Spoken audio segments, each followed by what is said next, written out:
한 해를 마감하고 이제 2021년 새해를 앞두고 저희들이 하나님 앞에 있습니다. 이제 마음을 가다듬고 하나님의 임재 앞으로 나아가겠습니다.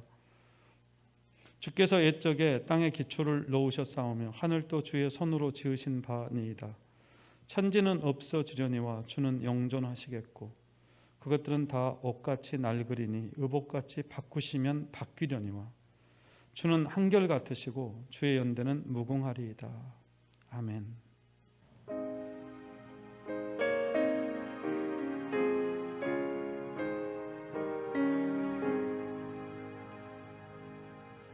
하나님, 한 해를 보내고 새해를 맞이하는 이 뜻깊은 시간에 저희로 깨어서 하나님 앞에 있게 하셔서 감사합니다.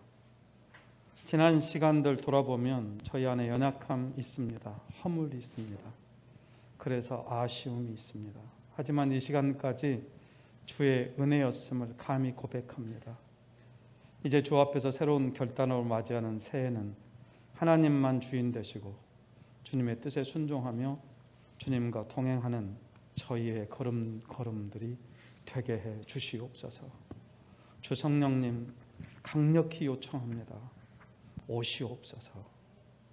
예수 그리스도 이름으로 기도합니다. 아멘. 다 함께 일어나셔서 우리 찬양하며 나아가겠습니다.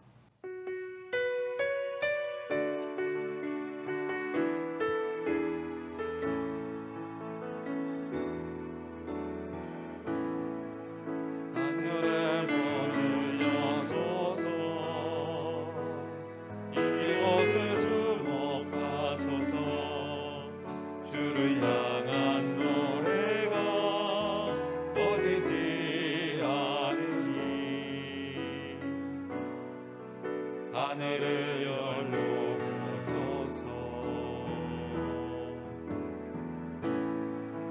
이곳에 임재하소서. 주님을 기다립니다. 기도의 향기가 하늘에 닿으니 주여 임재하여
이 시간 저희들이 한 해를 돌아보면서 조용히 반주에 맞춰서 회상과 감사의 기도를 드렸으면 좋겠습니다.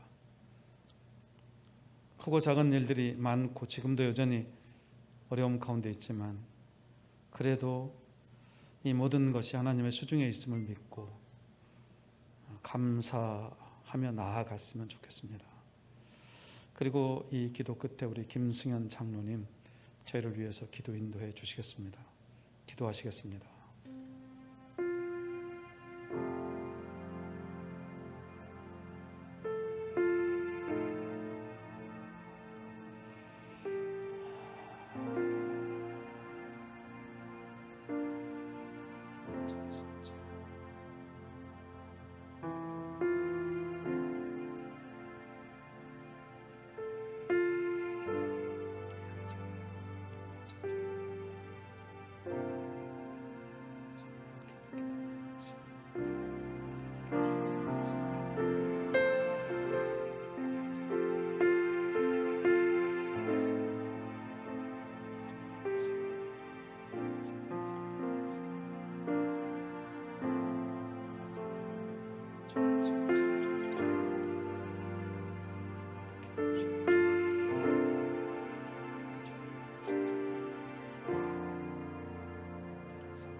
김승현 장로님 기도 인도해 주시겠습니다.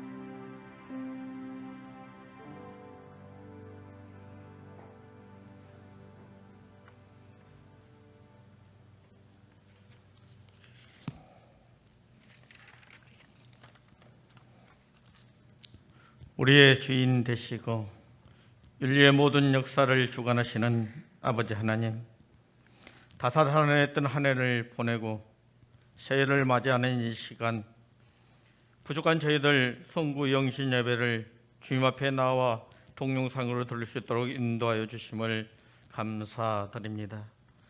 지난 한 해를 되돌아보니 한 해의 시작이 엊그제 같은데 어느새 올해의 마지막 날이 되었습니다.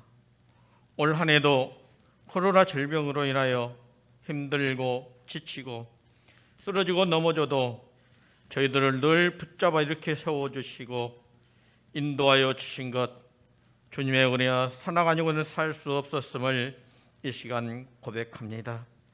이제 새로운 각오와 결심을 가지고 주님 앞에 나와 한 해를 보내고 새해를 맞이하오니 저희들의 심령을 변화시켜 주시고 새해에는 주님의 품에서 보호받는 살게 하여 주시옵소서.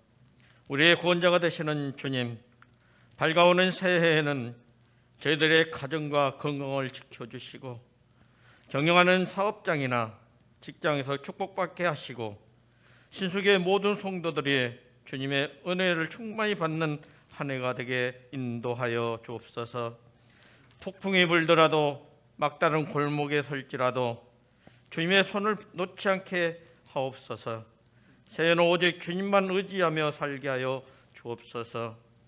오늘부터 하루하루 주님의 말씀으로 채우게 하시고 남들에게 기쁨을 주는 날들이 되게 인도하여 주옵소서. 주님의 사랑하는 눈을 주셔서 모든 것을 긍정적으로 보게 하시고 사랑과 소망을 보게 하여 주시옵소서. 주님의 자비로운 길을 주셔서 이웃의 아픔 소리를 듣게 하시고 함께 아파하게 하시고 주님의 능력의 입을 주셔서 기쁜 소식을 전하며 찬양하며 희망을 쏟아기며 사랑을 전하게 하여 주시옵소서. 새해는 우리 담임 목사님과 함께 하셔서 항상 말씀의 능력을 주시고 육신의 건강을 주시고 가정의 축복을 주시옵소서. 이 시간 저희들의 말씀을 선포할 때 새해를 출발하는 저희 성도들의 주님께서 지혜와 말씀, 생명의 말씀, 소망의 말씀, 축복의 말씀이 되게 인도하여 주시옵소서. 새날과 새해를 열어주시는 예수 그리스도의 이름으로 기도드립니다. 아멘.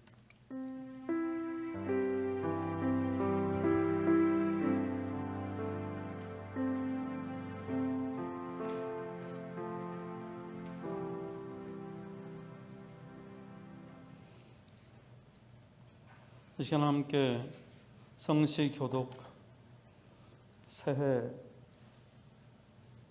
두 번째, 여러분 주보를 참조해 주시고 또 OHP를 참조하시면 될 것 같습니다. 찬송하리로다 하나님 곧 우리 주 예수 그리스도의 아버지께서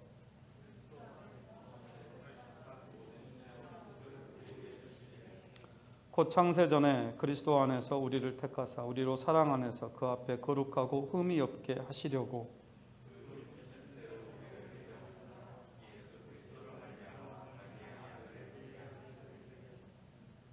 이는 그가 사랑하시는 자 안에서 우리에게 거저 주시는 바 그의 은혜의 영광을 찬송하게 하려는 것이라.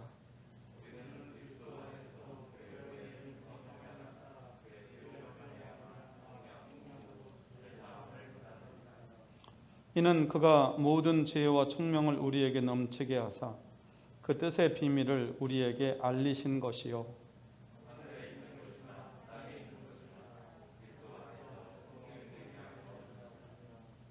모든 일을 그의 뜻의 결정대로 일하시는 이의 계획을 따라 우리가 예정을 입어 그 안에서 기업이 되었으니 전부터 바라던 그 영광의 찬송이 되게 하려 하심이라. 아멘.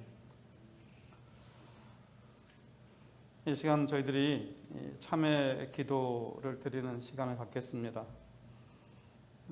올해부터 다시 저희가 주여 우리를 불쌍히 여기소서 두 번 찬양 드리신 후에 오늘은 이 기도문을 작성하고 그리고 기도문을 태우는 시간들을 갖겠습니다.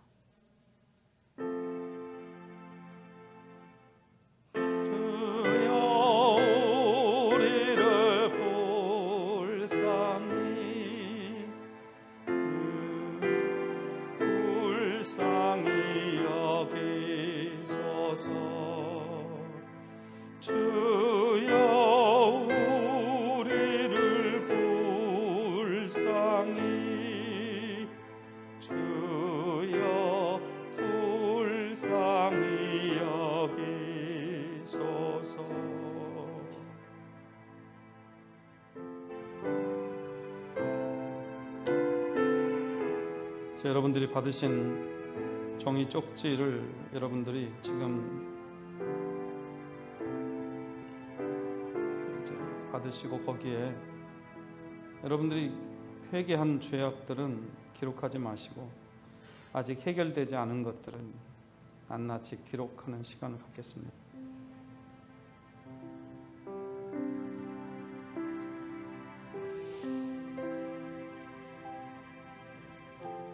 모두 자리에 앉으셔서 이 작업을 계속해 주시죠.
볼펜 없으신 분들은 볼펜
이제 한 분씩 나오셔서 여러분이 다 쓰신 것들을 태우는 시간을 갖겠습니다.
이제 통하는 자에게 주시는 하나님의 위로의 말씀 선포합니다.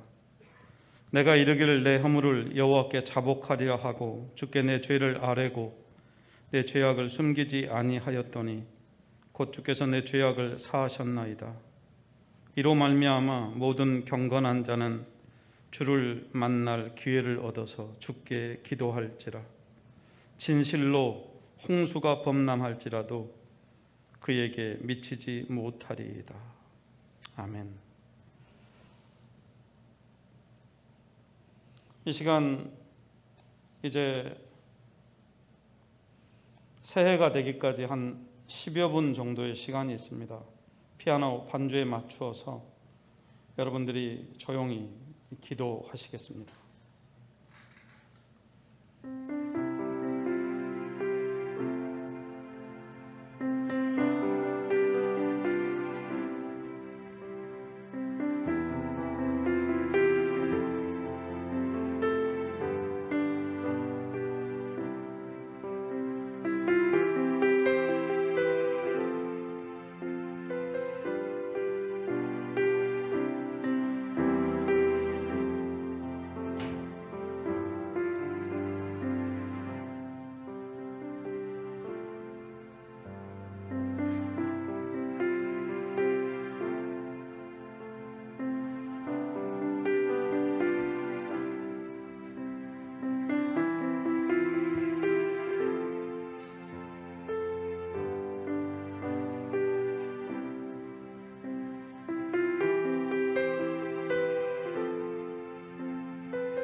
생각하건대 현재 고난은 장차 우리에게 나타날 영광과 좁게 비교할 수 없도다.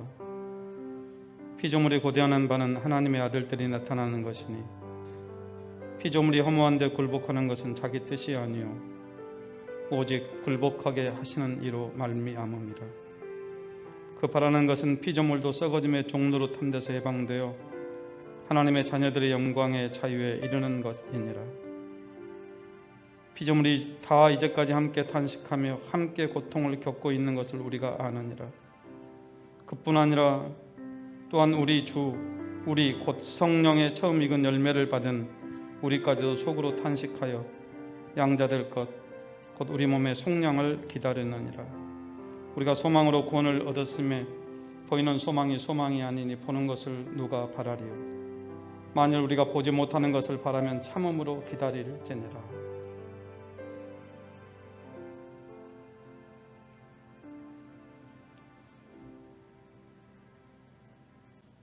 카운트다운 해주시기 바랍니다.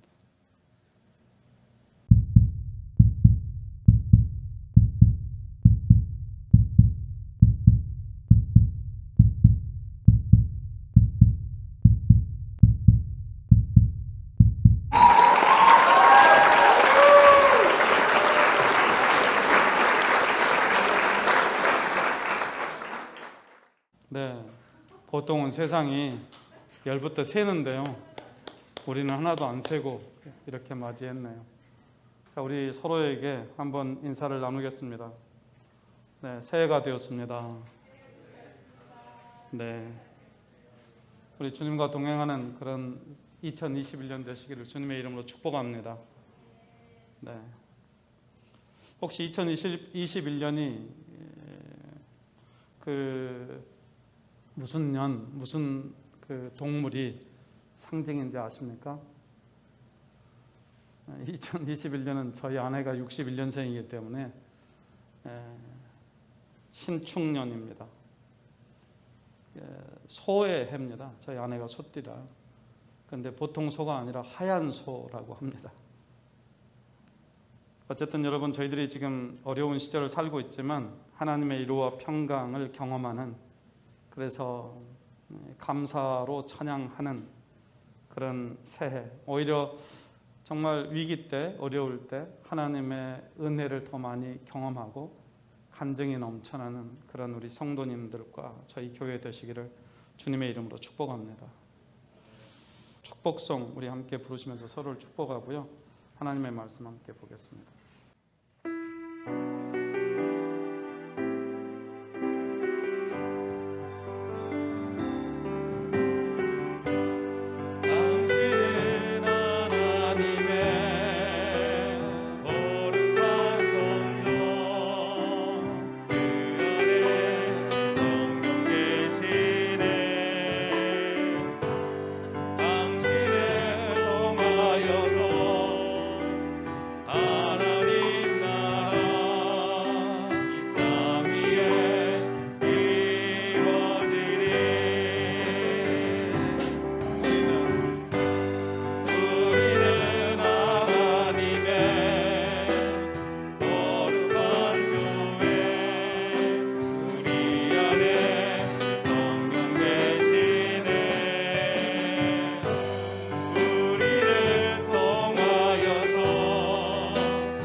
이게 새해에 불러야 될 축복성인데요.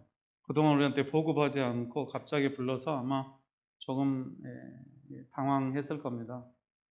오늘 아마 여러분들이 저희들이 올렸어요. 올려서 좀 이렇게 익숙해질 수 있도록 유튜브하고 곡을 올렸기 때문에 여러분들이 그걸 좀 참조해 주시면 좋겠습니다. 먼저 여러분들이 그 새해 들어서 오늘 이렇게 성구영신 예배에 참석해 주신 것을 감사하고, 또 가정에서 이 예배에 참석하신 우리 성도 여러분들 모두에게 감사드립니다. 신년 통독 특별 새벽 기도회가 4일부터 9일까지 새벽 5시 30분에 본당에서 진행됩니다. 기도 순서 여러분이 참조해 주시고요. 금요 기도회는 지금 특별 새벽 기도회로 인해서 모이지 않습니다. 신년 감사 주일, 첫째 주일 3일은 비대면 영상 예배로 드려집니다. 저희들은 토요일 날 예전처럼 그렇게 그 시간에 모여서 예배 드리도록 하겠습니다. 이제 우리 하나님의 말씀 우리가 함께 보겠습니다. 하나님의 말씀은 창세기 46장 1절로 7절 말씀입니다. 창세기 46장 1절로 7절 말씀.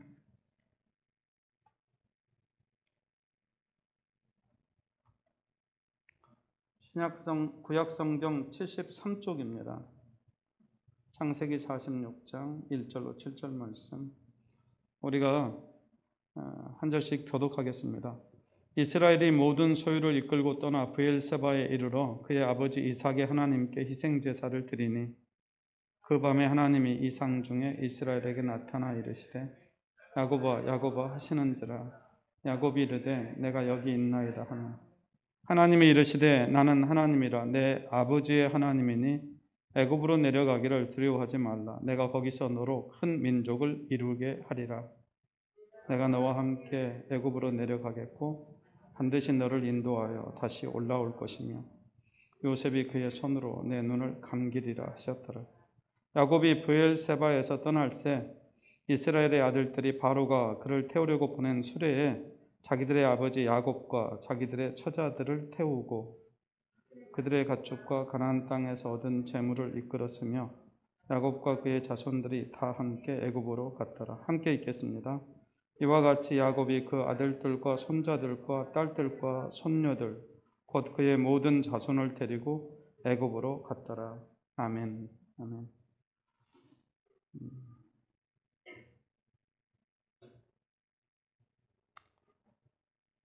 제가 그 로버트 프로스트의 그 시를 전에도 한번 소개한 적이 있습니다.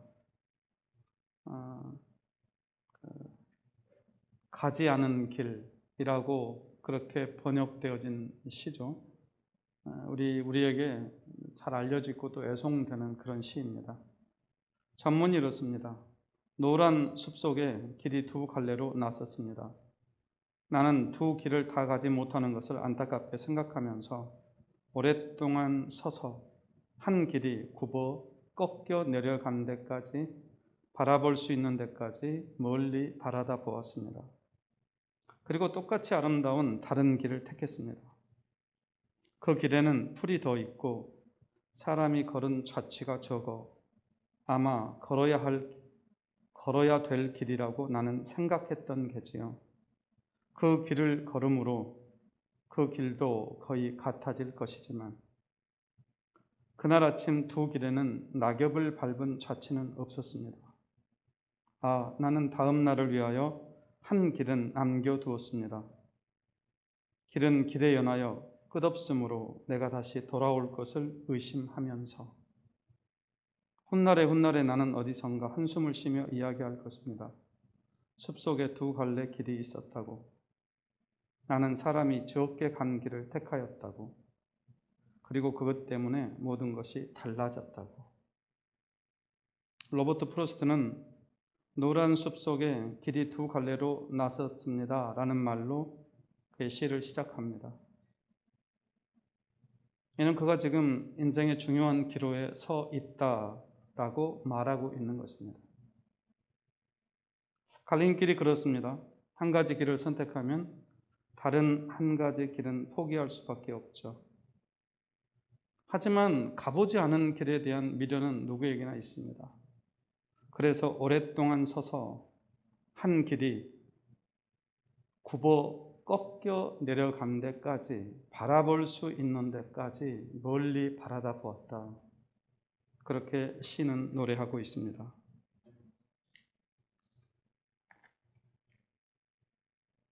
다른 길을 선택했더라면 어떻게 되었을까 하는 이런 생각, 다른 길이 가지고 있는 그 가능성에 대한 아쉬움을 시는 노래하고 있는 것입니다. 그리고 오늘 그 시 말미에서 그때 그가 선택한 것 때문에 모든 것이 달라졌다. 그렇게 시인은 노래하고 있습니다. 우리는 내일 일을 잘 모릅니다. 특별히 2020년 올해 한 해를 살아오면서 정말 그렇다. 모두들 다 동의할 것입니다. 계획을 세울 때 아무렇게나 세우지 않습니다. 나름 준비를 하지요. 하지만 이 복병들이 얼마나 많은지 모릅니다. 올해는 코로나라고 하는 복병을 만나서 교회뿐만 아니라 기업들, 또 국가, 모든 사람들이 참 어려운 시절을 살았습니다. 살다 보면 이런 순간들이 수도 없이 많이 있다는 것입니다. 오늘 본문에 등장하는 야곱, 바로 그런 상황에 처해 있었습니다. 본문 3절 한번 같이 읽겠습니다. 3절 읽습니다. 하나님이 이르시되 나는 하나님이라 내 아버지 하나님이니 애굽으로 내려가기를 두려워하지 말라. 내가 거기서 너로 큰 민족을 이루게 하리라. 하나님께서 야곱에게 말씀하시기를 애굽으로 내려가는 것을 두려워하지 말라. 그렇게 말씀하십니다. 창세기 46장은 야곱이 인생 말년에 죽은 줄로만 알았던 요셉이 이집트의 총리가 되어서 야곱을 초청함에 따라 이제 야곱이 그 가족과 함께 이집트로 내려가는 과정을 기록하고 있습니다. 야곱은 요셉을 보고 싶은 마음이 정말 간절했겠죠. 왜냐하면 그가 그렇게 사랑하던 아들이었으니까. 죽은 줄 알았던 아들이 살아있다고 하는 소식을 들었으니까. 하지만 이집트 땅은 내려가서는 안 되는 땅이었습니다. 그래서 브엘세바에까지 오게 된 겁니다. 브엘세바는 지금 유대 땅 가나안 지경의 최남단입니다. 브엘세바를 벗어나면 이집트 땅인 거예요. 그래서 그 브엘세바에 가서 브엘세바에서 그가 하나님 앞에 제단을 쌓은 것이죠. 창세기 26장 2절 말씀 우리가 살펴볼 필요가 있는데요. 여호와께서 이삭에게 나타나 이르시되 애굽으로 내려가지 말고 내가 내게 지시하는 땅에 거주하라. 여러분, 이스라엘 백성들에게 이집트로 내려가지 말라고 하는 그런 말씀들을 자주 하십니다. 그런데 하나님께서 이삭에게 나타나서 이집트로 내려가지 말라고 하시면서 네가 지금 현재 머물고 있는 이 땅에 멈추어서 있으면 내가 너와 함께 하여서 너에게 복을 주고 이 모든 땅을 너와 내 자손에게 주리라. 또 내가 네 아버지 아브라함에게 맹세한 것을 이루어 네 자손을 하늘의 별과 같이 번성하게 하며 이 모든 땅을 내 자손에게 주리니 내 자손으로 말미암아 천하 만민이 복을 받으리라. 이렇게 창세기 26장 3절로 4절에서 아주 명확하게 말씀하셨습니다. 이 말씀은 이삭에게 하신 말씀이지만 보십시오. 내 자손을 하늘의 별과 같이 번성하게 하며 또 이 모든 땅을 내 자손에게 주리니. 그러면 이 모든 땅을 자손에게 준다는 말은 지금 머물고 있는 땅, 이 땅을 전부 다 그 자손, 이삭의 자손이 야곱 아닙니까? 또 야곱의 후예들 아닙니까? 이렇게 이어져 가야 하는 것입니다. 그러니 네 자손들로 말미암아 천하 만국이 복을 얻을 것이다. 그러니 너희는 이 가나안을 떠나지 말아라 라고 분명히 말씀하셨던 것을 이 야곱이 잘 알고 있는 것입니다. 어떻게 잘 알아요? 아버지에게 일어났던 일인데. 이스라엘 사람들은 그러면 전승을 합니다. 끊임없이 이야기를 해요. 자기 생애에 있었던 이야기를 자기 자녀들에게 수도 없이 들려줍니다. 우리 아버지 또 저 말씀하시네 라고 말씀할 때까지 귀에 못이 박히도록 계속해서 상기시키는 이 구전 형태의 교육 방식을 이스라엘 사람들이 가지고 있습니다. 그러니까 야곱의 할아버지 아브라함이 가나안에 기근이 들었을 때 이집트로 내려갔다가 어떤 어려움을 겪었는지 이도 할아버지를 통해서 또 아버지를 통해서 아주 귀에 못이 박히도록 들었습니다. 내려가면서 아내를 누이라고 속여야 했고 바로 왕에게 아내를 빼앗겼던 이야기도 듣고, 그렇지만 그들이 어떻게 구원을 받았는지도 또 다 들었었죠. 그래서 지금 내려오라 라고 초청을 받았지만 마음은 굴뚝 같죠. 그렇지만 야곱이 그게 내려오라고 해서 그냥 휑하니 내려갈 수 있는 그렇게 가벼운 문제가 아니었던 것입니다. 야곱의 신앙과 야곱의 경험에 의하면 절대로 애굽으로 내려가서는 안 되는 것이었거든요. 그래서 두려워했던 것입니다. 왜 두려워했다고 목사님은 그렇게 말씀하시나? 여기 하나님께서 야곱에게 두려워하지 말라 그렇게 말씀하시잖아요. 그러니까 두려워하고 있었던 것이죠. 이러면 안 되는데 라고 하는 생각을 했던 겁니다. 여러분, 자, 우리가 이런 시간들이 있습니다.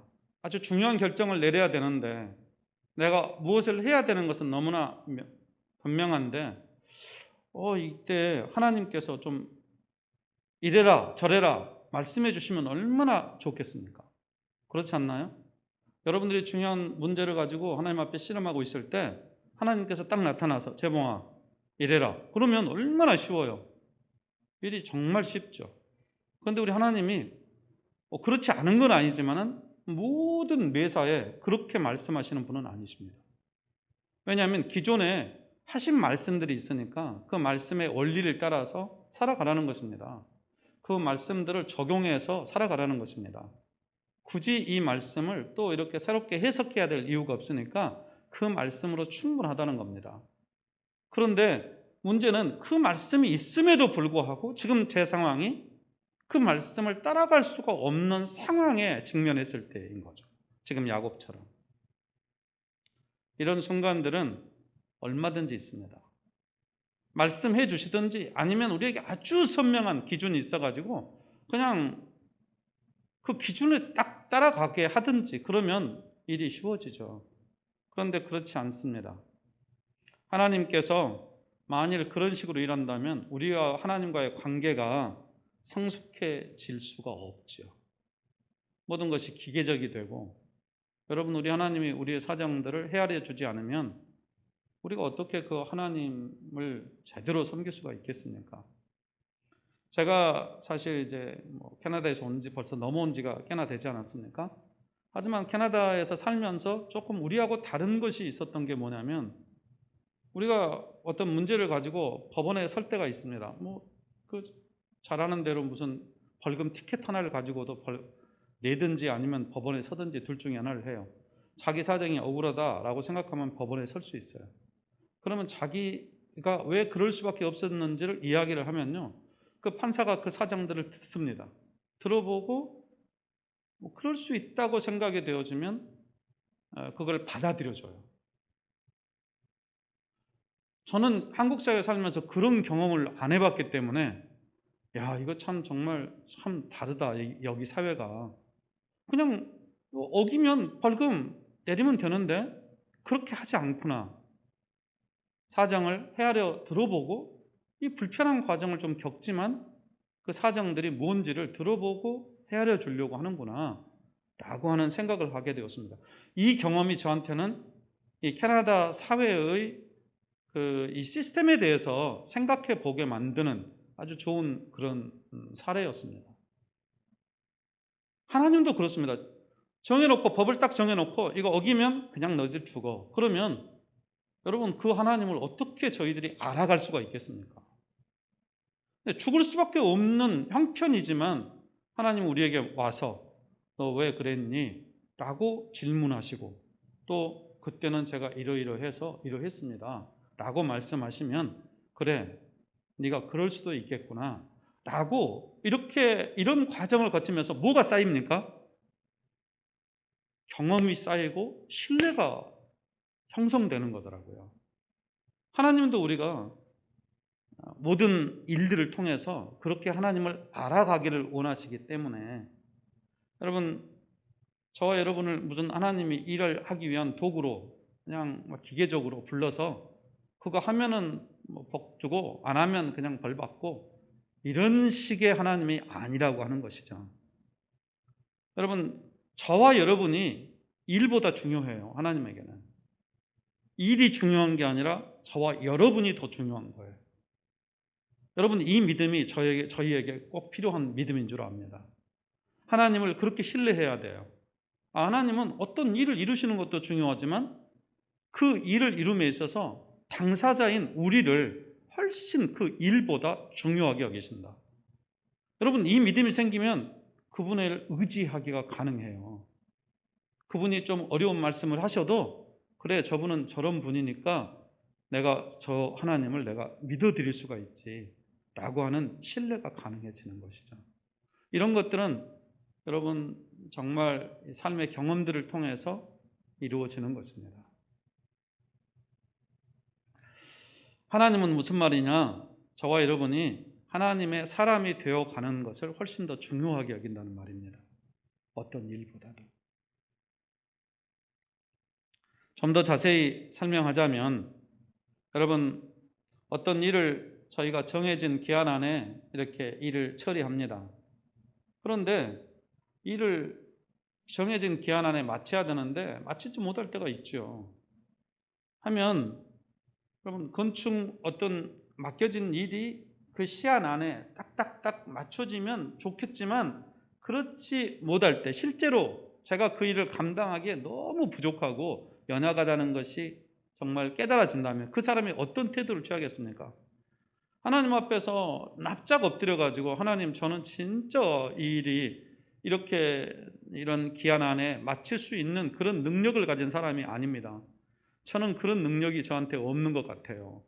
정말 부족합니다. 하나님 앞에 엎드려 구하지 않겠습니까? 무슨 말이냐면 이 문제를 가지고 하나님 앞에 씨름하지 않겠느냐 그런 말입니다. 하나님께서 교회를 새롭게 하시는 것도 마찬가지입니다. 교회를 새롭게 하시는데 여러분 생각해 보십시오. 우주를 6일 만에 창조하셨어요. 그러면 이 교회 새롭게 하는데 시간이 얼마나 걸리겠습니까? 이 온 우주를 여러분 6일 만에 창조하신 하나님께서 이 교회를 새롭게 하시는데 시간이 얼마나 필요하겠냐고요. 아마 비례를 해보면 몇 초면 족할 것 같습니다. 몇 초도 필요 없어요. 그냥 눈 깜짝할 사이에 될 거예요. 그런데 왜 그렇게 안 하시고 우리같이 부족한 사람들을 여기다 두고 그 일들을 그렇게 하도록 하시는 걸까요? 여러분 하나님께서 우리가 인내하고 또 책망도 받고 위로하고 격려함으로써 우리의 연약한 믿음들이 성장하도록 돕고 또 부족할 때 그 부족을 깨닫고 하나님 앞에 엎드려서 기도하면서 하나님과 친밀해지기를 원하시기 때문에 그렇습니다. 그러니까 교회를 새롭게 하시는 것은 그것이 하나님의 계획인데 그 과정 가운데서 우리와 하나님과의 관계가 돈독해지기를 원하는 것이죠. 그래서 우리에게 맡기시는 겁니다. 부족한 사람들이지만. 여러분, 중요한 게 일이 아니에요. 교회를 새롭게 하는 일이 아닙니다. 그 일은 만일 이룬다고 하면 하나님 주도적으로 하시면 그건 정말 눈 깜짝할 새에 이루어질 일이에요. 그러지 않겠습니까? 우리 교회에서 병자들, 암 환자들 기도했더니 몇 사람만 고치면 아마 이 교회 자리가 미어 터질 겁니다. 몇 사람만 병자를 고치면 그냥 미어 터질 거예요. 쉽지 않겠습니까? 뭐라고 하면 그냥 하나님께서 보여주는 거예요. 악한 사람들은 그냥 사람들이 보는 앞에서 죽어나가도록 만들면 하나님의 권위에 다들 슬슬슬 길 겁니다. 여러분 그게 하나님의 원하는 것일까요? 그렇게 하면 하나님의 교회가 되는 걸까요?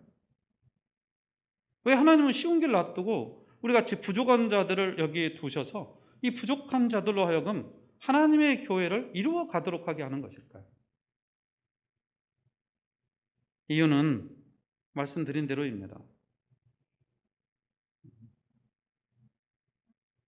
서로 연약함을 깨닫고 격려하고 위로하고 또 우리가 연약하다는 것을 알기 때문에 하나님 앞에 엎드려 구하게 하심으로 하나님과 친밀해져 가도록 그렇게 우리의 믿음이 성장하도록 돕기 위해서인 것이죠.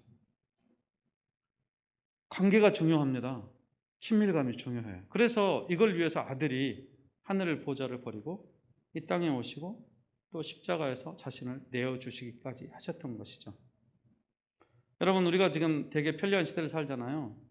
GPS 시대, 운전할 때는 저희 생각대로 보면 이게 우리가 더 빠른 길은 우리가 더 잘하는 데가 있잖아요. 모르는 길을 갈 때야 뭐 GPS 도움을 받아가지만 우리가 잘하는 길이 있어요. 어디가 더 쇼컷인지를 잘 압니다. 그리고 또 길도 하나만 보여주는 게 아니라 1, 2, 3 보여가지고 길이 가장 짧은 길, 그 다음에 뭐 좀 멀리 가지만 빨리 갈 수 있는 길, 몇 가지 옵션들이 보여지잖아요. 근데 여러분, 우리가 생각하기에 분명히 짧은 길인데 다른 길로 가라고 하면 여러분 의심이 일어나지 않습니까? 왜 이 길로 가라고 하지 않지? 네, 이제 요즘 우리 한국의 GPS 보니까 조금 이제 좀 하여튼 기아 갔다 오면은 이게 무슨 체인을 하고 맺었는지는 모르지만 아무튼 돈을 더 많이 내는 길로 가도록 그렇게 늘 인도한다는 걸 제가 깨달았습니다. 그러니까 이제 전 잘 모르죠. 그렇지만 물론 시간도 이렇게 짧게 하고 뭐 그러는 거지만 그렇지만 항상 돈을 더 많이 내는 길을 추천완으로 해요. 다른 길로 가면 시간도 짧아지고 때때로 돈도 안 내는데도 그런 길을 놔두고 돈 많이 내고 하는 길을 항상 추천하더라고요. 그래서 이제 제가 과거에 믿었던 만큼 신뢰가 좀 덜 가긴 합니다. 하지만 제가 오늘 말씀드리려고 하는 것은 뭐냐면 이게 GPS라는 게 이게 실시간 이게 지금 교통 상황을 반영한 그런 거리를 우리한테 알려주는 거거든요. 그래서 우리가 지금 알고 있는 것 외에 지금 현재 상황으로 얼마나 길이 막히는지를 우리가 모르기 때문에 이 GPS가 알려주는 것이 그래도 믿을만하다라고 우리가 생각을 하는 것이죠. 여러분, 그런데 하나님이 우리 옆자리에 앉아서 만일 우리에게 코칭을 하신다면 어떨까요? 하나님이 말씀하시는데 저도 이렇게 운전하다 보면 옆에서 막 이래라 저래라 그러면 처음에는 들어주다가 속이 불편해질 때가 있어요. 운전대에 앉았는데 뭘 이래라 저래라 말하면 또 그걸 또 무시하기가 힘드니까 또 그 길로 갔다가 이제 어려움이 일어나면 마음이 되게 더 불편해지고 그래요. 근데 우리 하나님이 이제 옆에 앉으셔가지고 저희한테 사사건건 코칭을 한다고 한번 생각해 보십시오. 운전대는 지금 내가 잡고 있는데 이렇게 하나님이라고 말하면 하나님이 말씀하시면 우리가 뭐 이렇게 거기다가 무슨 뭐를 달겠습니까? 말씀하시는 대로 가겠죠. 하지만 여러분, 이 하나님이 코칭하는 것이 매 순간 매번 이렇게 우리 삶을 간섭하면 어떤 생각이 드냐면 처음에는 이제 긴장했다가 나중에는 저도 알아요. 저도 잘합니다. 이런 식으로 반응하고 좀 이렇게 이제 또 매번 그런 것도 아니지만 그거보다는 이게 더 나을 것 같은데요.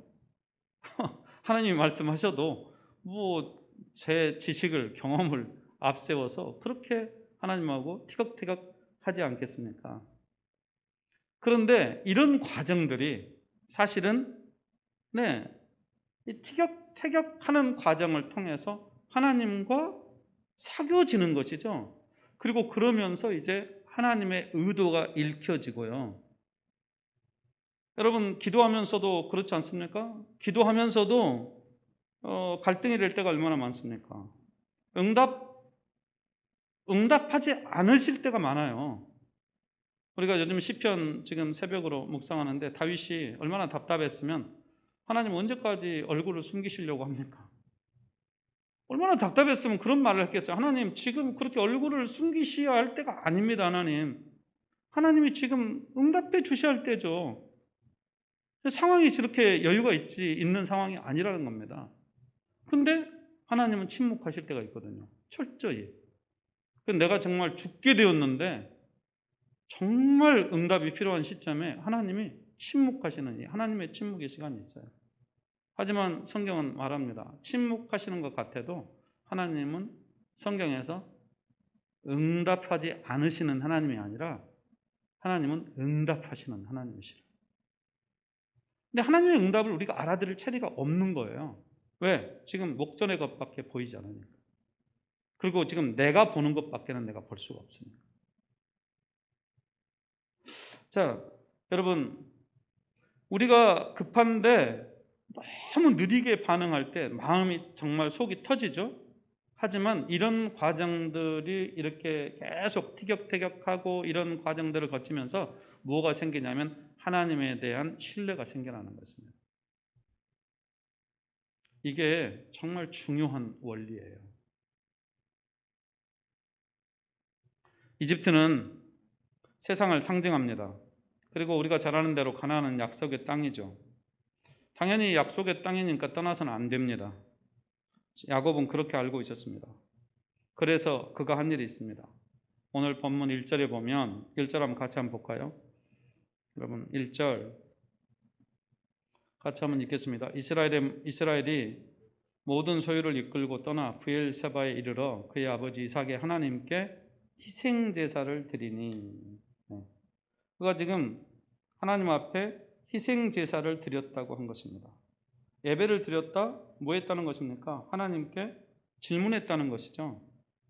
하나님은 여기 떠나지 말라고 말씀하셨는데 제가 지금 우리 가족을 대불고 이집트로 내려가는 것이 옳습니까? 라고 질문했다는 것입니다. 브엘세바 말씀드린 대로 가나안의 최남단입니다. 이집트와 아주 가까운 곳이에요. 여러분, 지금 꿈에도 그리운 아들 요셉이 죽은 줄로만 알았는데 살아있다. 그리고 그 아들이 자기를 오라고 한다 라고 했으니까 그 마음을 여러분 헤아려지시죠?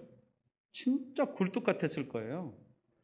그런데도 그는 브엘세바에서 이렇게 딱 멈춰 선 겁니다. 가족들과 함께 오다가 딱 거기서 멈춰 서가지고 하나님 앞에 단을 쌓고 질문하고 있는 거예요. 여기 희생을 드렸다라고 하는 말을 원어로 보면요, 복수로 표현되어 있어요. 뭔 말이냐면요, 지금 이 지속적으로 하나님께 예배를 드렸다라는 말입니다. 지금 브엘세바에서 한 번 예배 드린 게 아니라 야곱이 브엘세바에까지 오면서 여러 차례 예배를 드렸다는 말을 포함하고 있는 것입니다. 왜 그렇습니까? 하나님의 뜻을 알고 싶어서요. 그러면 하나님께서 그때까지 또 만일 말씀을 해주셨으면 브엘세바에서 이렇게 안 했겠죠. 하지만 그때까지 이 브엘세바에서 희생제사를 드릴 때까지도 하나님께서는 정확하게 가라 마라 말씀하지 않으셨던 것입니다. 여러분, 지금은 이 시간 우리에게 모두 정말 특별한 시간이죠. 2020년을 보내는 마지막 시간이니까. 이 시간에 지금 저희들이 무엇을 하고 있습니까? 저희들도 지금 하나님 앞에 예배하고 있습니다. 여러분, 시간이 가는 것 같죠? 시간이 달아집니까? 여러분, 시간이 달아진 거 보셨어요? 시간은 달아진 게 없어요. 시간은 닳지 않습니다. 시간이 가면 누가 닳습니까? 물건이 닳고 저희가 닳죠. 그러지 않나요? 시간이 간다? 어디를 향해서 가는 것입니까? 시간은. 여러분, 우리가 잘 아는 대로 지구는 자전하면서 공전합니다. 한 바퀴 돌면 그게 하루고요. 태양 한 바퀴 돌면 그게 1년이고요. 우리가 그렇게 알고 있습니다. 물론 행성도 나이가 먹습니다. 행성들도 나이가 들면 태양도 나이가 들고 지구도 나이가 들어요. 그래서 언젠가는 영원하지 않죠. 이 행성이 영원히 존재하지 않습니다. 우리 인간에 비해서 오래 존재하는 것은 하지만 영원히 존재할 수 없어요. 우리가 그렇게 알고 있습니다. 여러분, 그런데 시간과 관련해서는 우리가 닳고 있다. 맞아요. 우리가 노쇠하여집니다. 그러면 우리가 노쇠하여져 가고 있기 때문에 우리가 생각해야 되는 거죠. 제가 지금 이제 해마다 이렇게 새해가 되고 또 새해가 되고 그러면 우리가 나이가 하나씩 더 들어가니까 여러분 저희들이 지금 예전과 같지 않잖아요. 저희들이 청년들이 저를 볼 때 우리 목사님 청년이야 이렇게 느끼지 않지 않습니까? 제 외모만 봐도 젊은 제가 아닙니다. 나이가 들어 있어요. 그래서 그러면 이렇게 해가 바뀌는 이때 우리들이 해야 될 일이 뭐냐? 이렇게 노쇠하여져 가는 우리의 시간들이 이렇게 흘러가는 우리 속에서 우리에게 하나님이 기대하시는 건 뭐냐? 네, 전도서 기자가 그런 얘기를 했죠. 권고한 날이 이르기 전에 여호와 하나님을 기억하고 하나님의 말씀에 순종하라고.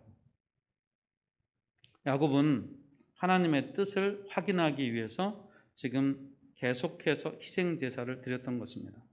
무슨 말이냐면 인생의 갈림길에 있는 사람들은 다른 것보다 하나님에게 예배하는 것이 무엇보다도 중요하다는 말입니다. 왜냐하면 하나님께 질문해야 되거든요. 갈림길이니까. 내려갈까요? 말까요?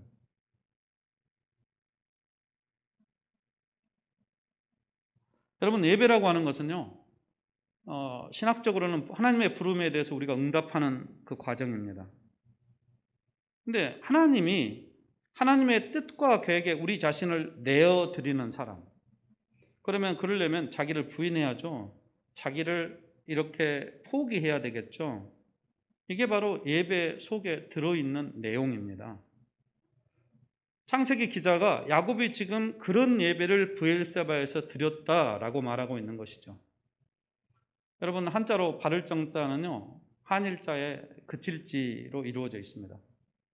길을 가다가 하나님의 뜻을 알기 위해서 멈춰 서는 것, 그게 바로 예배라는 거죠.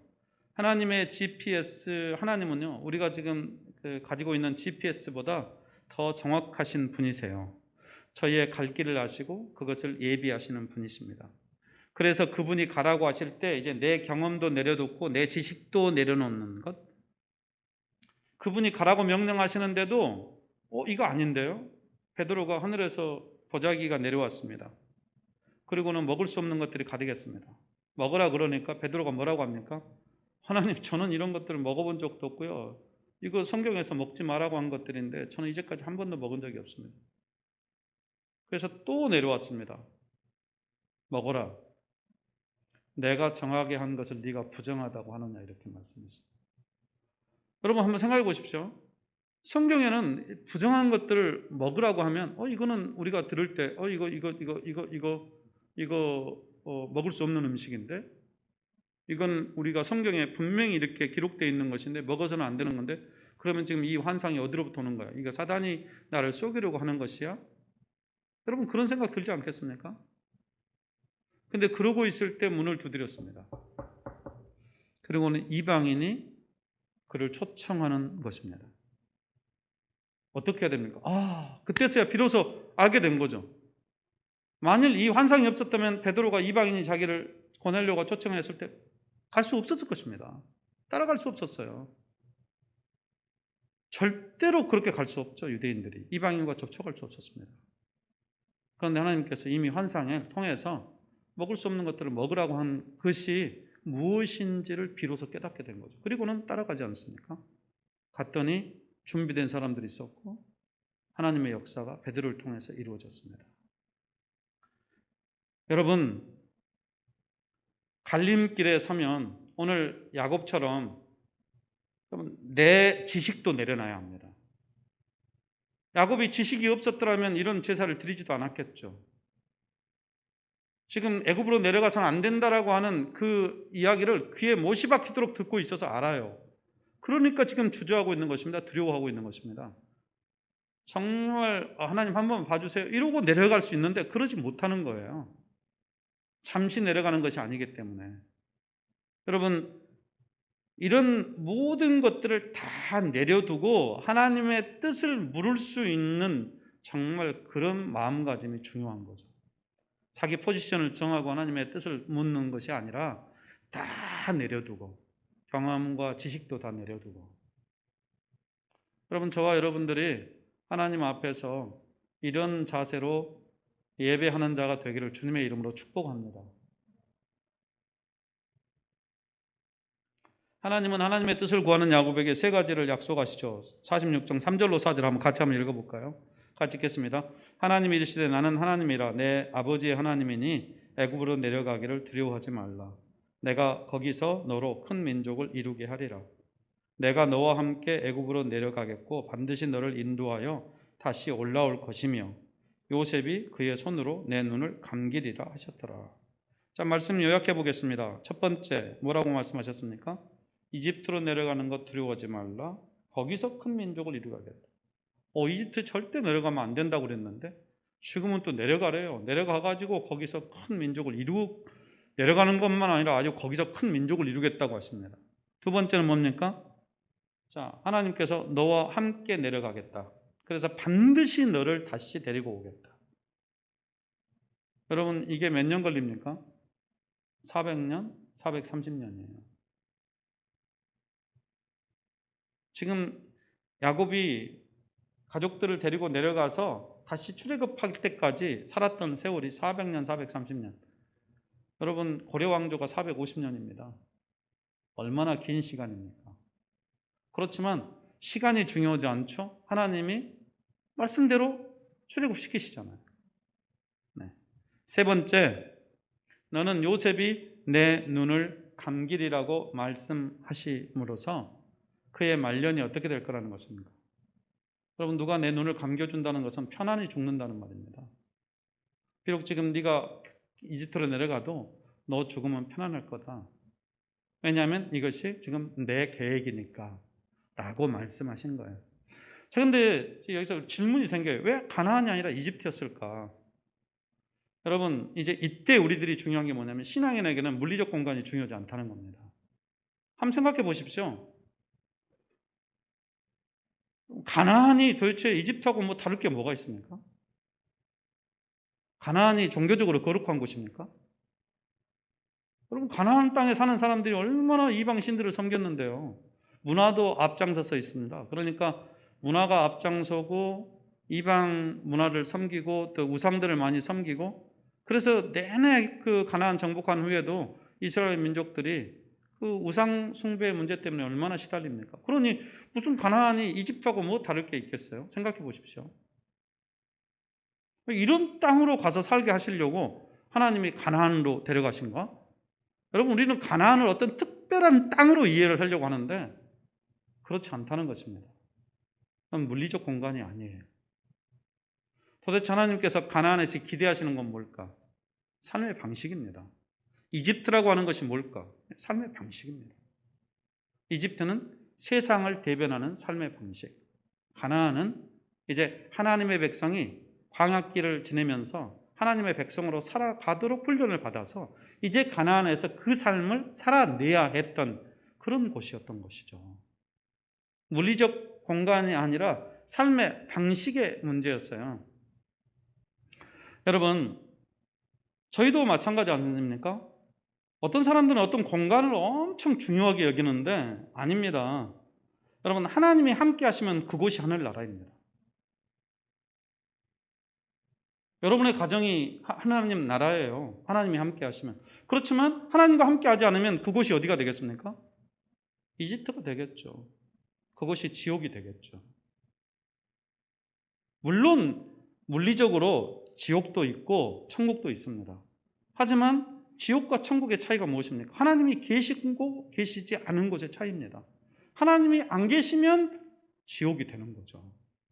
아무리 세상에서 물자적으로 풍요롭고 또 뭐 살만하다고 느껴질지 몰라도 여러분, 북이스라엘 시대에 아합 왕 시대가 가장 경제적으로 풍요했습니다. 경제적으로 풍요로웠지만 그 시대가 가장 타락한 시대였습니다. 그래서 아합 왕 그 일가를 전부 다 멸해버렸던 이유가 그게 바로 세상이었기 때문에 그렇습니다. 그러니 어디냐? 물리적인 공간이 아니라 지금 내가 하나님과 함께하고 있느냐, 나와 함께 하시는 하나님을 경험하고 있느냐가 우리가 확인해야 될 아주 중요한 관점, 포인트라고 하는 것을 여러분이 기억해야 할 것입니다. 하나님은 이집트에서 이제 이스라엘 백성들을 또 훈련시킬 필요가 있어서 야곱으로 하여금 이집트로 내려가게 하셨던 것이죠. 이집트를 충분히 경험하고, 그리고 이집트에서 여러분 얼마나 잘 사는 곳입니까? 풍요로운 문화 속에서 어느 정도 그들 세상을 경험한 저들이 세상의 속성을 알게 되고, 드디어 저들이 하나님 저희를 구원해 주십시오 라고 말할 때 하나님이 저들을 구원하지 않습니까? 신명기 11장에 보면 두 가지 땅이 소개되어 있습니다. 하나는 이집트 땅이요, 이집트 땅도 풍요로운 땅입니다. 하지만 결정적으로 삶의 방식이 달라요. 너희가 채소밭에 씨를 뿌리고 밭에 물을 대하는 땅, 무슨 말입니까? 내 노력, 내 능력으로 살아내는 땅이라는 것입니다. 이게 세상의 땅이죠. 세상은 늘 우리의 노력, 우리의 능력을 강조하지 않습니까? 그런가 하면 요단을 건너가야 차지해야 할 땅이 있습니다. 그 땅은 여호와께서 돌보시는 땅이죠.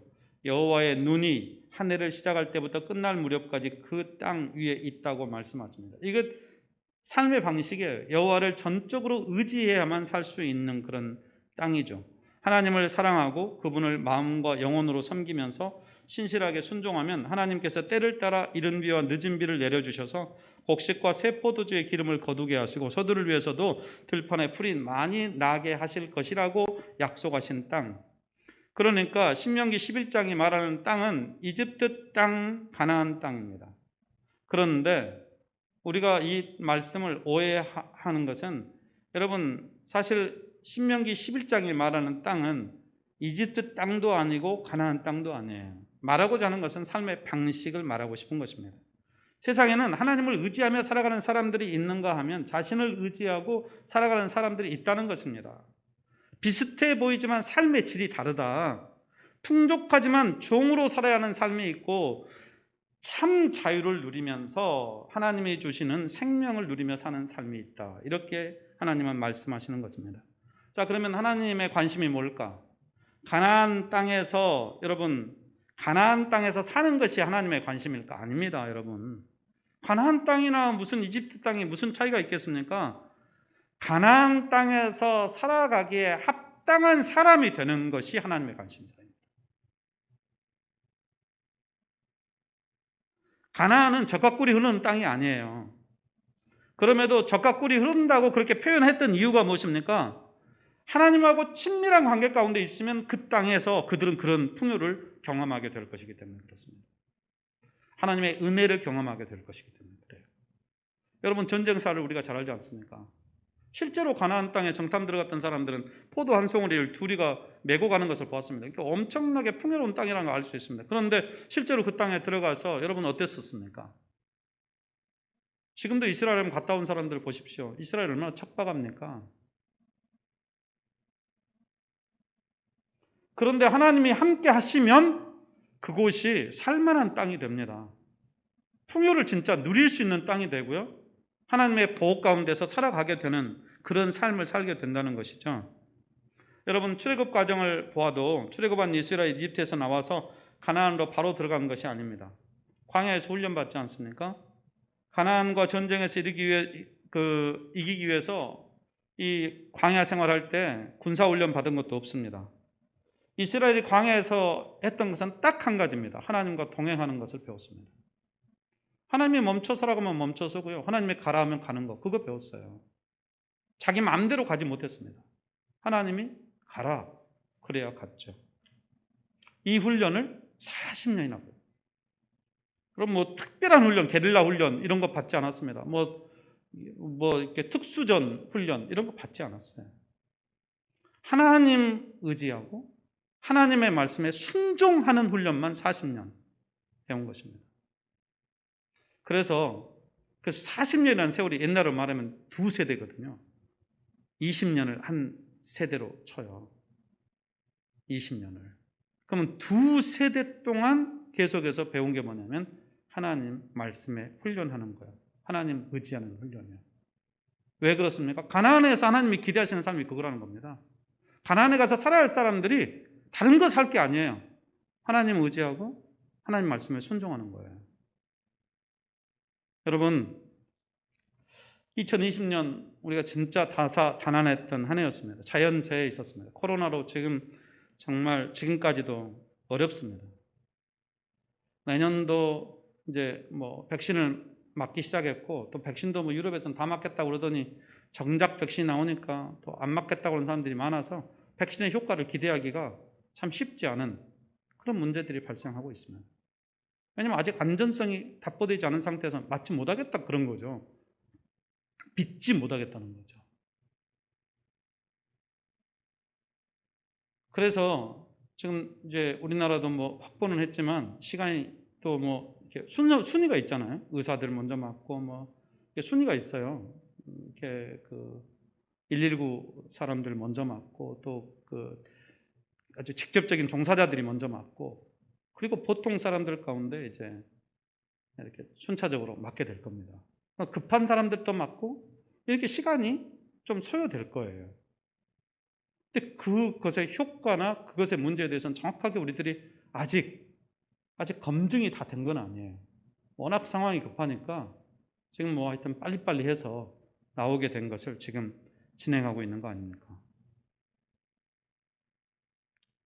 자, 이런 상황에서 우리가 지금 해야 될 일이 뭘까? 여러분, 저희들도 갈림길 아닙니까? 하나님이 뭘 원하는지를 질문해야 되지 않을까요? 근데 하나님이 뭐 상황을 다 떠나고 결국 우리에게 기대하는 게 뭘까?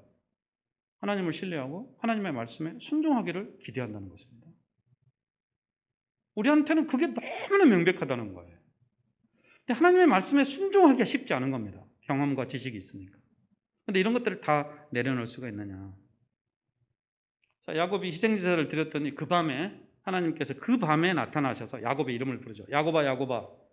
그러면서 2절부터 4절까지 말씀하잖아요. 그 밤에 하나님이 이상 중에 이스라엘에 나타나 이르시되 야곱아 야곱아 하시는지라. 야곱이 이르되 내가 여기 있네다 하며 하나님이 이르시되 나는 하나님이시라 내 아버지 하나님이시니 애굽으로 내려가기를 두려워하지 말라. 내가 거기서 너로 큰 민족을 이루게 하리라. 내가 너와 함께 애굽으로 내려가겠고 반드시 너를 인도해 다시 올라올 것이며 요셉이 그 손으로 내 눈을 감기려 하셨더라.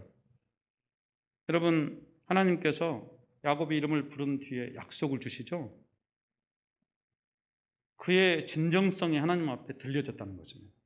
여러 차례 계속해서 하나님에게 질문하면서 또 이 브엘세바에서 이 지금 가나안 땅을 떠나기 전에 하나님에게 다시 여기서 예배를 드리면서 하나님에게 뜻을 구했더니 하나님께서 그의 마음을 읽으시고 그리고 하나님이 야곱에게 나타나서 말씀하셨어요. 여러분, 저희들이 이런 예배가 하나님 앞에서 드려질 수 있게 되기를 주님의 이름으로 축복합니다. 우리들도 하나님 앞에 진짜 중요할 때 다른 거 아니라 하나님 앞에 나아가서 하나님의 뜻을 묻고 구하는 사람들이 되어야 하는 것이죠. 그리고 그것이 지속적이고 진정성이 있을 때 하나님이 들으시고 그날 밤에 나타나서 우리의 이름을 불러주면서 하나님의 계획을 일러주시는 이런 은혜가 저와 여러분에게 있게 되기를 주님의 이름으로 축복합니다. 여러분, 이제까지는 우리가 늘 우리의 미래가 궁금하잖아요. 우리 어떤 관계보다도 일하는 게 우리한테는 중요하잖아요. 그렇지만 이제 2021년부터는 여러분 하나님과의 관계를 어떤 것보다도 소중하게 여기는 우리 성도들이 되시길 주님의 이름으로 축복합니다. 우리가 결단해야 할 게 다른 거 아니에요. 주를 의지하겠다는 결단을 해야 됩니다. 어떤 경우에도 내가 주를 의지하겠다. 이것이 우리 예배로 표현될 수 있게 되기를 주님의 이름으로 축복합니다. 의지하니까 계속해서 단을 쌓은 겁니다. 하나님의 뜻을 구하려고. 그리고 이제 하나님의 말씀하시면 하나님의 말씀에는 어떻게 해야 된다고요? 순종하겠다고 결단해야 되는 거죠. 이런 결단이 이 기점에 서 있는 저희와 여러분에게 필요한 일이라고 저는 생각합니다. 저를 포함해서 우리 모두가 정말 그렇게 하나님의 뜻을 구하고 하나님의 말씀에 순종하기로 결단함으로써 하나님의 인도와 보호를 받는 우리 2021년과 우리 교회의 그런 여정들이 되기를 주님의 이름으로 축복합니다. 기도하겠습니다. 하나님, 저희도 때로 갈림길에 서 있을 때가 있습니다. 지금 저희는 시간적으로 2020년을 보내고 또 2021년을 맞이하였지만 하나님, 야곱이 요셉을 만나러 가는 길에 가나안의 최남단이었던 브엘세바에서 여호와께 또 제단을 쌓고 희생 제사를 드리며 하나님의 뜻을 구했던 것을 묵상했습니다. 하나님이 원하시는 것은 가나안도 아니고 이집트도 아니라 하나님의 말씀에 순종하고 하나님을 신뢰하는 것이라고 저희가 듣습니다. 아버지, 저희들도 믿음으로 정말 하나님을 신뢰하는 자들이 되게 도와주십시오. 이것을 어떻게 표현할 수 있을까요? 아버지, 저희들이 예배하는 자로 살아갈 수 있게 도우시기를 소원합니다. 뿐만 아니라 이제 하나님이 말씀하시면 그 말씀에 저희들의 모든 생각들을 내려두고 순종하며 나아갈 수 있도록 믿음의 복을 주시옵소서. 이 결단을 하면서 새해를 향하여 나아가는 저희의 걸음걸음들이 되게 해 주시고 저희 교회가 되게 해 주시옵소서. 예수 그리스도 이름으로 기도합니다. 아멘. 아멘.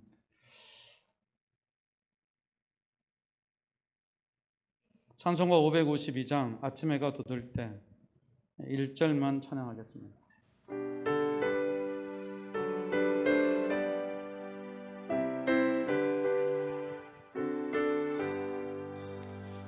아침 해가 돋을 때 마음을 신성하여라. 나도 세상 지낼 때에 햇빛 되게 하소서.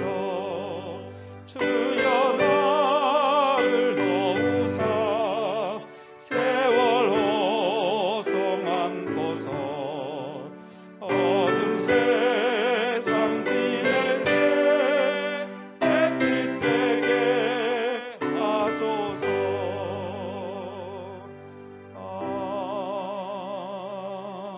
아멘. 모두 함께 일어나셔서 결단의 찬송 주가 일하시네 라고 하는 찬양 우리 함께 찬양 드리겠습니다.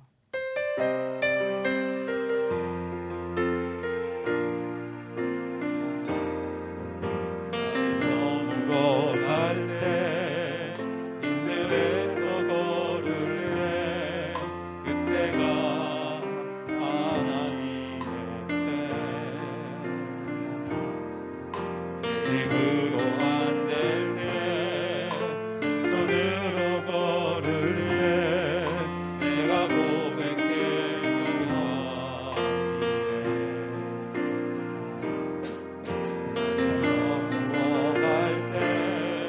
힘들에서 걸을 때 그때가 하나님의 때.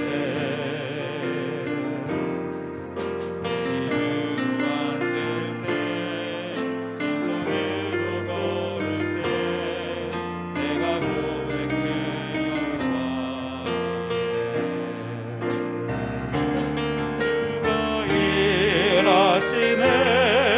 주가 일하시네. 아끼지 않는 자에게 주가 일하시네. 주가 일하시네.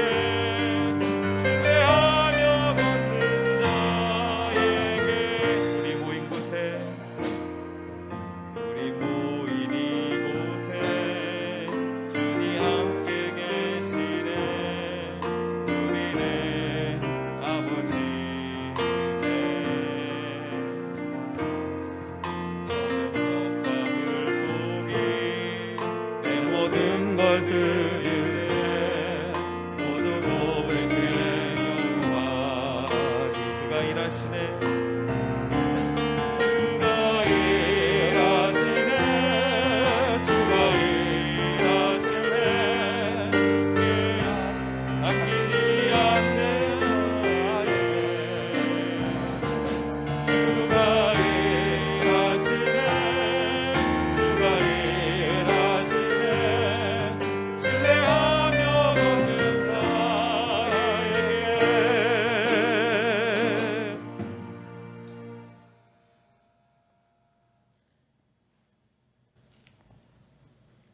하나님 2020년을 보내고 2021년을 시작하는 이 뜻깊은 시간을 하나님 앞에서 맞이하게 해 주셔서 감사합니다.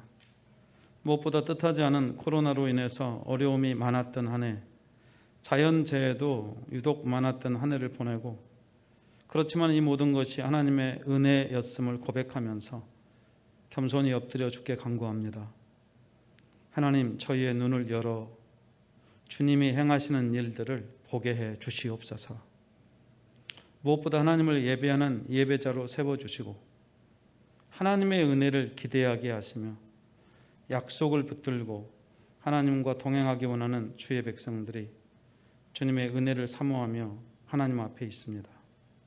하나님, 성령을 부어 주시옵소서. 그래서 성령이 임하면 권능을 받고 예루살렘과 온 유대와 사마리아와 땅끝까지 이르러 내 증인이 되리라 하신 말씀처럼 주의 증인들로 서게 해 주시옵소서. 오직 하나님만 의지하고 주의 말씀에 순종하며 주님과 동행함으로 주의 은혜와 하나님의 생명을 이 세상에 흘러내보내는 거룩한 주의 통로들 되게 해 주옵소서. 귀한 예물을 하나님 앞에 엎드려 구별하여 드립니다. 하나님, 드리는 이들의 마음과 정성을 받으시고 하늘의 신령한 복과 땅에서 필요한 복으로 채워주시되 무엇보다 날마다 예수 닮아가게 해 주옵소서. 저희 안에 연약한 지체들이 있습니다. 남궁복희 권사님, 하나님 주님의 품으로 품어주시고 김지만 집사님 그리고 김순갑 집사님 자비를 베푸셔서 온전케 회복되게 하시옵소서. 삶의 문제를 가지고 씨름하는 모든 지체들 주여 기억하고 간섭하여 구원하여 주시옵소서. 이 나라 이 민족 세계를 주님은 붙들어 주시옵소서. 우리 청년들을 보호해 주시고 나라의 부름을 받은 성택이 대원이와 해에 나가 있는 세미 세우리 성훈이를 주여 지켜 주시옵소서. 이제는 우리 주 예수 그리스도의 은혜와 하나님의 사랑과 성령의 위로 동행 인도하심이 갈림길에서 주님의 뜻을 구하고 주님의 뜻을 따라 살기로 작정하며 이제 예배자로 살기 원하는 주의 모든 지체들 한 분 한 분 위에 이제로부터 영원히 함께 하시기를 간절히 축원하옵나이다. 아멘.